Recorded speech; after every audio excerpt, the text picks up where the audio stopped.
딸의 결혼식장 입구에서 고급 리무진 한 대가 멈춰 섰습니다. 보디가드들이 차 문을 열었죠. 그리고 그 남자가 나타났습니다.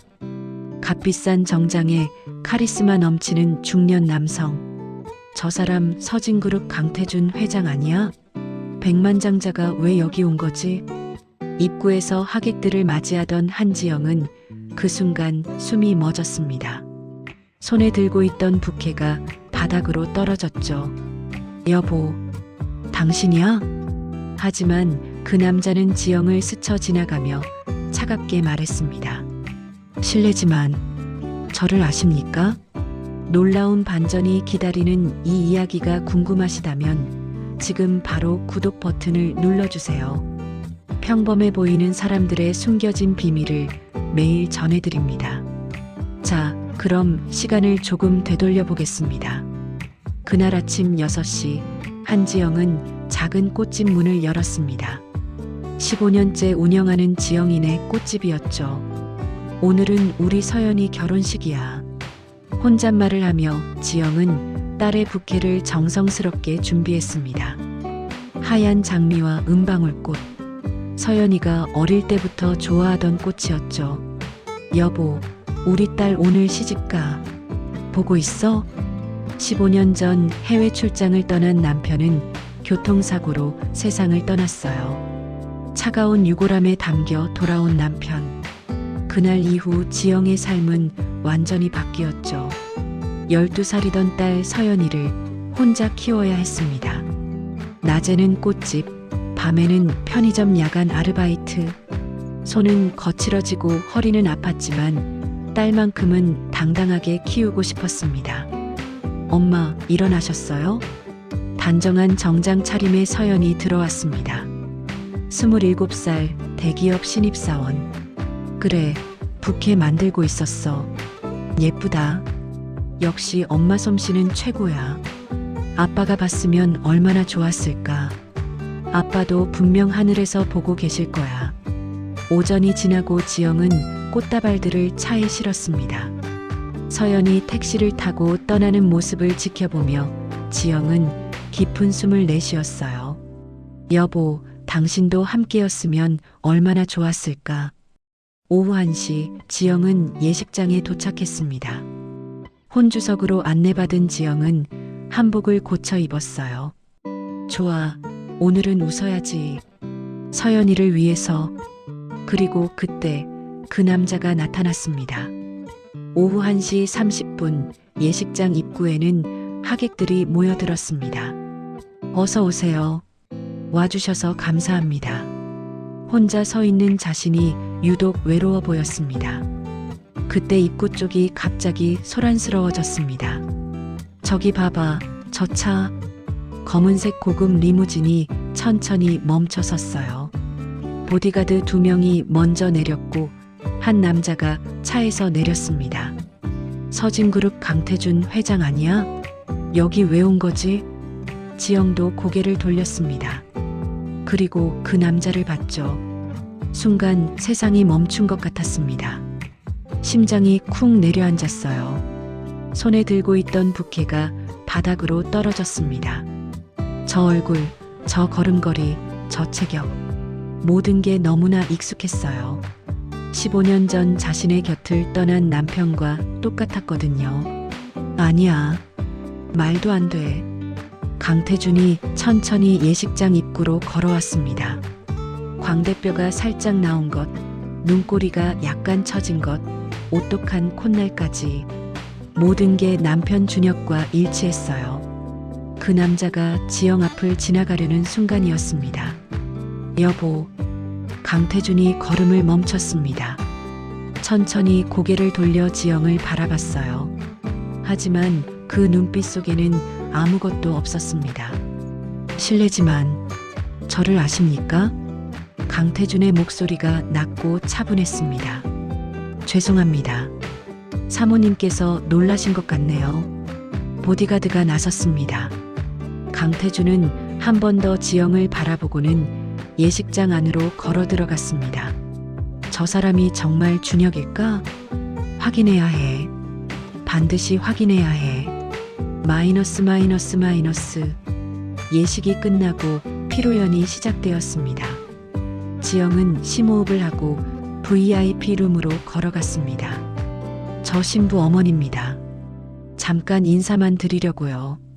보디가드가 안으로 연락을 취했고 곧 허락이 떨어졌습니다. 아, 신부 어머님 이쪽으로 오세요. 강태준도 자리에서 일어나 정중하게 인사했죠. 처음 뵙겠습니다. 아름다운 따님을 키우셨네요. 준혁과 똑같았어요. 감사합니다. 그때였습니다. 종업원이 물을 따라주자 강태준이 컵을 받았어요. 그런데 물컵을 시계 방향으로 2번 돌려잡은 뒤 마신 거예요. 지영의 눈이 커졌습니다. 그건 준혁만의 특별한 버릇이었거든요. 식사가 나왔습니다. 강태준이 젓가락을 들었어요. 먼저 김치를 한 점 먹고 그 다음 나물을 먹었죠. 순서까지 준혁과 똑같았습니다. 회장님은 평소에 뭘 즐겨 드시나요? 특별히 가리는 건 없는데 된장찌개를 좋아합니다. 지영의 가슴이 쿵 내려앉았습니다. 이건 우연이 아니야. 회장님 실례지만 혹시 과거에 기억을 잃으신 적이 있으신가요? 순간 테이블이 조용해졌습니다. 그건 어떻게 하셨습니까? 옆에 있던 50대 신사가 재빨리 끼어들었습니다. 회장님은 15년 전 사고로 기억을 잃으셨습니다. 그 이전 일은 전혀 기억하지 못하시죠? 15년 전이라고요? 교통사고였습니다. 해외에서요. 해외. 교통사고. 15년 전. 모든 게 일치했습니다. 회장님, 혹시 제가 따로 뵐 수 있을까요? 강태준이 그녀를 뚫어지게 바라봤어요. 좋습니다. 내일 시간 내겠습니다. 살아있었구나. 내 남편이 살아있었어. 다음 날 아침 지영은 약속 장소인 카페로 향했습니다. 오셨습니까? 강태준이 일어나 인사했습니다. 회장님, 아니 준혁 씨. 그 이름을 부르는 순간 강태준의 손이 떨렸습니다. 준혁이라고 하셨습니까? 네. 그게 당신의 진짜 이름이에요. 한준혁? 지영이 가방에서 낡은 사진을 꺼냈습니다. 이걸 보세요. 사진 속에는 3사람이 있었습니다. 행복하게 웃고 있는 가족 사진이었죠. 이건 당신이에요. 15년 전의 당신. 그리고 이 사람이 저예요. 당신의 아내 한지영. 이 아이가 우리 딸 서연이고요. 강태준의 손이 거칠게 떨렸습니다. 말도 안 됩니다. 당신이 죽은 걸로 알려졌을 뿐이에요. 교통사고 후 신원 확인이 잘못됐어요. 유골까지 받았어요. 더 확실한 증거가 필요하세요? 당신 왼쪽 어깨에 화상 흉터 있죠? 어떻게 아는 거죠? 신혼여행 때 생긴 거예요. 제가 끓는 냄비를 엎을 뻔했을 때 당신이 막아주다가 되었어요. 강태준은 아무 말도 할 수 없었습니다. 여기, 이 모양 기억나세요? 순간 강태준의 머릿속에 희미한 영상이 스쳤어요. 강태준이 머리를 감싸쥐었습니다. 뭔가 떠오르는 것 같은데 잡히지 않습니다. 천천히 해도 돼요. 당신은 한준혁이에요. 제 남편이고 서연이의 아버지예요.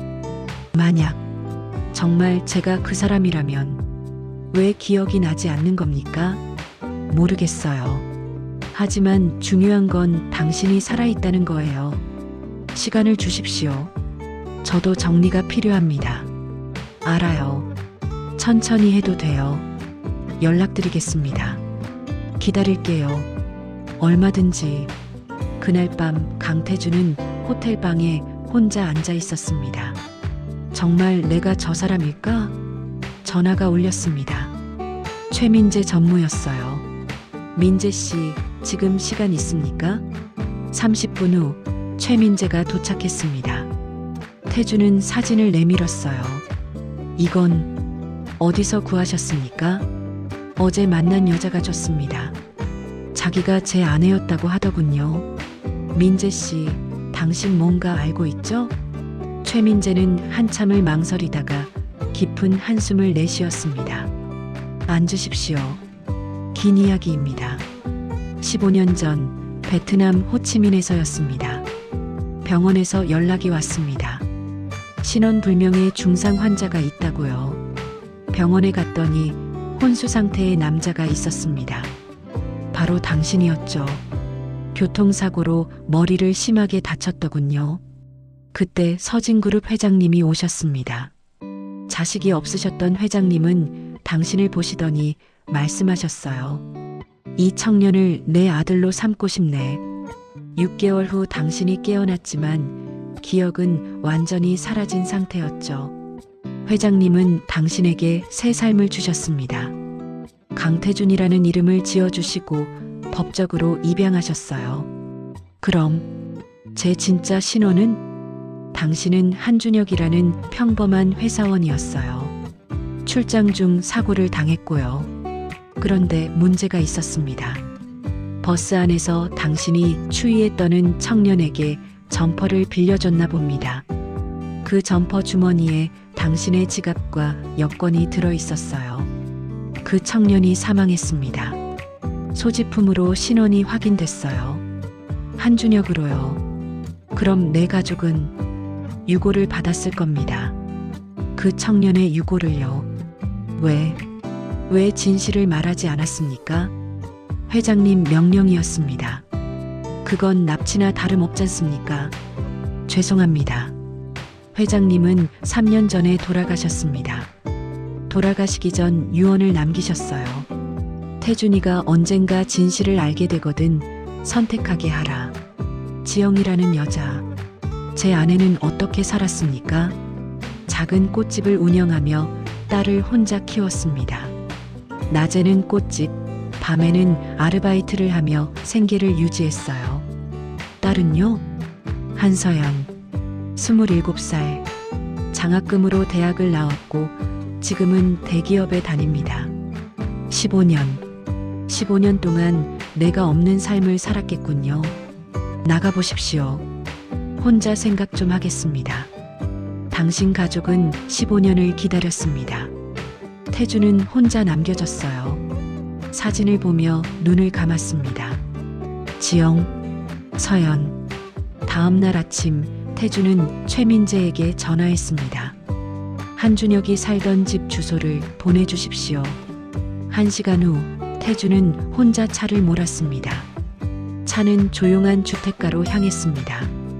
골목길을 따라 올라가는데 묘한 느낌이 들었습니다.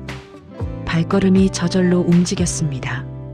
마치 몸이 길을 기억하는 것처럼요. 내가 왜? 의식하지 않았는데 정확한 길로 가고 있었습니다. 드디어 한 집 앞에 도착했습니다. 낡은 대문. 태주는 손을 뻗어 문고리를 잡았죠. 순간 머릿속에 영상이 스쳤습니다. 같은 문고리를 잡는 손. 문이 열리고 뛰어나오는 작은 여자아이. 아빠. 회장님. 뒤에서 지영의 목소리가 들렸습니다. 방금 뭔가 보였습니다. 아이가 뛰어나오는 모습이 기억이 돌아오는 건가요? 희미하게 스쳐 지나갈 뿐이에요. 들어가 보시겠어요? 지영이 문을 열었습니다. 작은 마당이 나타났어요. 저기서 서연이가 숨바꼭질했죠. 태준의 눈가가 뜨거워졌습니다. 안으로 들어가시겠어요? 거실은 작았습니다. 벽에는 가족 사진들이 걸려 있었어요. 이쪽이 당신 방이었어요. 태준은 옷장을 열었어요. 15년 전 옷들이 그대로 걸려 있었죠. 손을 뻗어 셔츠를 만졌습니다. 순간 또다시 영상이 스쳤어요. 이 셔츠를 입고 출근하던 아침, 현관에서 지영이 넥타이를 매주던 장면. 태준의 눈에서 눈물이 흘러내렸습니다. 기억나세요? 완전히는 아닙니다. 그냥 느낌만 있어요. 저기 책상 서랍을 열어보세요. 태준은 서랍을 열었어요. 오래된 일기장이 있었죠. 당신 일기예요. 태주는 일기장을 펼쳤습니다. 오늘 지영이를 처음 만났다. 웃는 모습이 너무 예뻤다. 드디어 고백했다. 세상에서 가장 행복한 사람이 된 기분이다. 서연이가 태어났다. 처음 안아봤을 때의 그 느낌을 평생 잊지 못할 것 같다. 마지막 장을 펼쳤습니다. 내일 베트남 출장을 간다. 지영이와 서연이에게 더 좋은 집을 사줄 수 있을 것이다. 거기서 일기가 끝나 있었습니다. 태주는 일기장을 가슴에 안았습니다. 눈물이 멈추지 않았어요. 미안합니다. 정말 미안합니다. 미안할 것 없어요. 당신 잘못이 아니에요. 제가 점퍼를 벗어주지 않았다면, 그랬다면 그 청년이 얼어 죽었을 수도 있어요. 당신은 좋은 사람이에요. 태주는 더 이상 참을 수 없었습니다. 지영을 끌어안았어요. 15년 만에 포옹이었죠. 보고 싶었습니다. 기억은 안 나지만 가슴이 알고 있습니다. 지영도 태준을 꽉 안았습니다. 집에 온 것 같아요. 환영해요. 우리 집에. 며칠이 흘렀습니다. 태준은 매일 옛집을 찾았어요. 서연이가 신혼여행에서 돌아와요. 오늘 만나볼까요? 오후 3시 꽃집 앞에서 만나기로 했습니다. 꽃집에 도착하자 지영이 밖에 서 있었습니다. 그리고 옆에 젊은 여성이 있었어요. 서연이었죠. 서진그룹 회장님이시죠? 아버지야. 지영이 조용히 말했습니다. 서연의 눈이 커졌어요. 네, 뭐라고요? 이분이 내 아버지셔. 어머니, 아버지는 15년 전에 돌아가셨어요. 서연아, 미안하다. 늦어서 정말 미안해. 증명할 수 있습니까? 내가 5살 때 자전거를 배우다가 넘어졌지. 왼쪽 무릎에 상처가 생겼어. 그때 아버지가 병원에 데려갔어. 상처가 나으면 새 자전거를 사준다고 약속했지. 분홍색 자전거. 바퀴에 리본이 달린. 맞아. 내가 그렇게 좋아했어. 아빠. 서연이 태준에게 달려들었어요. 아빠. 정말 아빠 맞죠? 보고 싶었어요. 정말 보고 싶었어요. 나도야. 너를 지켜주지 못해서 미안해. 세 사람은 한참을 울었습니다. 꽃집 안으로 들어갔습니다. 아버지, 그동안 어떻게 지내셨어요? 태주는 15년의 이야기를 들려줬습니다. 아버지 잘못이 아니에요. 사람만 계셔도 감사해요. 엄마 혼자 저를 키우느라 정말 힘들었어요. 하지만 한 번도 불평 안 하셨어요. 그래서 저는 열심히 공부했어요. 이제라도 돌아오셨잖아요. 그것만으로 충분해요. 서연이 환하게 웃었습니다. 그 미소를 보는 순간이었습니다. 태준의 머릿속에 강렬한 영상이 쏟아졌어요. 서연이가 태어나던 날, 처음 안아봤을 때, 첫 돌 때 비틀거리며 걷던 모습. 태준이 머리를 감싸쥐었습니다. 괜찮아. 기억나. 다 기억나. 정말요? 우리가 처음 만난 날, 프로포즈 하던 날, 서연이가 태어나던 날, 모든 게 돌아왔어. 지영아, 사랑해. 항상 사랑했어. 서연아, 미안해. 그리고 고마워. 세 사람은 다시 한번 서로를 껴안았습니다. 이제 어떻게 하실 거예요? 태주는 창밖을 바라봤습니다. 저 멀리 서울 빌딩 숲이 보였어요. 선택해야 했습니다. 태주는 지영과 서연을 바라봤습니다. 두 사람이 자신을 보며 웃고 있었어요. 그 순간 태주는 깨달았습니다. 진짜 부는 돈이 아니라는 것을. 다음 날 아침, 태주는 서진그룹 본사로 향했습니다. 결정하셨습니까? 태주는 책상 위에 서류를 꺼내 놓았어요. 재산 기부 서류입니다. 회장님, 정말 모든 걸 포기하시는 겁니까? 포기가 아닙니다. 선택이죠. 제가 번 돈이 아닙니다. 돌아가신 회장님께서 주신 거죠. 한준혁으로 돌아갑니다. 제 진짜 이름으로. 행복하십시오, 준혁 씨. 태주는 회장실을 나왔습니다. 건물 밖으로 나오는 순간 햇살이 눈부셨어요. 핸드폰이 울렸습니다. 지금 회사 나왔어. 곧 갈게. 서둘러요.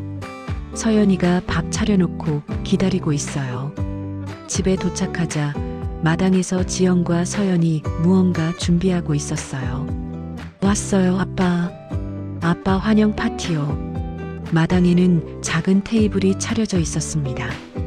된장찌개네? 좋아하시잖아요. 세 사람은 마당 테이블에 둘러앉았습니다. 맛있어. 정말 맛있어. 눈물이 났습니다.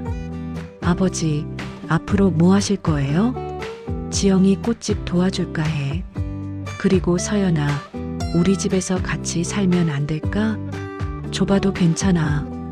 가족이 함께 있으면 되는 거지. 감사해요. 정말 감사해요. 세 사람은 손을 맞잡았습니다. 초인종이 울렸습니다. 택배였어요. 최민재가 보낸 것이었죠. 상자 안에는 통장이 들어 있었습니다. 회장님께서 남기신 개인 계좌가 있습니다. 마이너스 최민재. 통장을 보니 3억 원이 들어 있었습니다. 이 정도면 서연이 신혼집 마련에 보태줄 수 있겠네. 그날 저녁 세 사람은 마당에 앉아 별을 봤습니다.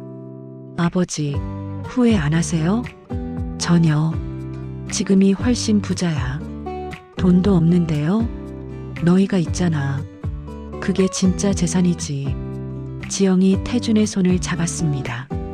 사랑해, 여보. 나도 사랑해. 저도요, 아빠. 세 사람은 서로를 껴안았습니다. 별이 빛나는 밤하늘 아래에서요. 15년의 긴 이별이 끝났습니다. 기억을 잃고 백만장자가 됐던 남자는 평범한 가장으로 돌아왔어요. 돈으로 살 수 없는 것, 그것은 바로 가족의 사랑이었습니다. 한준혁은 드디어 집에 돌아온 겁니다. 진짜 집으로. 여러분, 오늘 이야기는 여기까지입니다. 때로는 우리가 가장 소중한 것을 잃고 나서야 그 가치를 깨닫곤 하죠. 여러분의 곁에 있는 소중한 사람들을 오늘 꼭 안아주세요. 이 이야기가 마음에 드셨다면 구독과 좋아요 부탁드립니다. 매일 새로운 감동 이야기로 찾아뵙겠습니다.